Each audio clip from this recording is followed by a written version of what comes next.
Bonjour, aujourd'hui nous allons nous intéresser à notre rapport aux demandes que nous font les autres. Il y a quelques jours, nous nous étions posé la question sur le fait de demander, de nous autoriser à demander quelque chose aux autres et d'accepter leur réponse, qu'elle soit positive ou négative.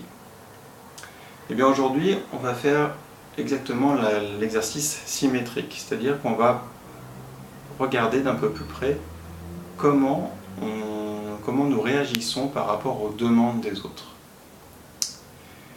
Lorsque quelqu'un nous demande quelque chose, peu importe sa motivation, il le fait en accord avec lui-même. Notre réponse à sa demande nous appartient. À partir du moment où cette réponse, nous la faisons par amour pour nous et par amour pour la personne qui demande, on ne craint absolument pas de perdre en considération ou de perdre l'amour des autres. Si tel est le cas, c'est-à-dire que si la personne qu'on a en face nous semble nous rejeter ou moins nous aimer, c'est qu'en fait, elle ne nous aimait pas au départ. Elle attendait quelque chose de nous. Et du coup, s'autoriser à répondre en conscience, en accord avec soi, en se respectant, en respectant nos valeurs et en respectant aussi la personne que l'on a en face de nous, qui vient nous faire cette demande, nous restons dans l'amour inconditionnel et surtout dans le respect. Du coup, dans cette situation-là, on n'a pas à craindre de perdre quelque chose. En plus, quand on répond favorablement à la demande de quelqu'un, en accord avec nous-mêmes, par amour et non par peur, vis-à-vis de nous et vis-à-vis de cette personne, nous ne sommes pas dans l'attente. Ça nous dégage de tout attachement, de toute crainte, de toute attente.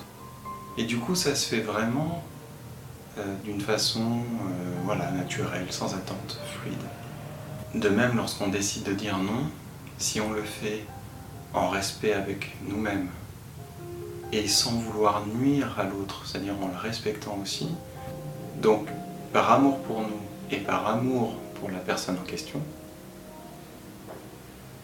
il n'y a rien d'injuste. On ne met rien dans la balance.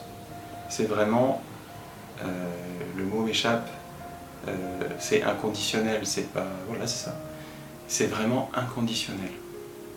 Du coup, la question du jour est: à quel point vous sentez-vous capable de dire non à la demande de quelqu'un, d'un de vos proches, sans avoir peur de perdre leur amour ou de dégrader l'image qu'ils pourraient avoir de l'amour que vous leur portez.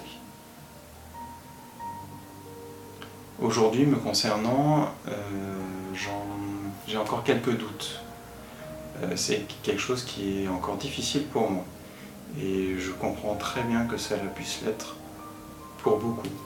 Et c'est en partie dû à des réflexes, à des conditionnements que l'on a eus, ou tout au long en tout cas que j'ai eu, tout au long de mon enfance, parce que habitant en France, j'ai pu entendre le modèle judéo-chrétien qui dit que ce sont les autres qui nous donnent notre valeur.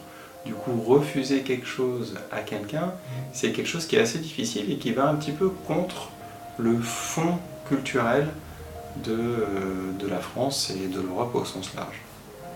Du coup, je sais que c'est particulièrement difficile. Ceci étant, je trouve que c'est difficile parce que je lutte contre mes réflexes plus que je n'ai peur d'une dévalorisation aux yeux des autres.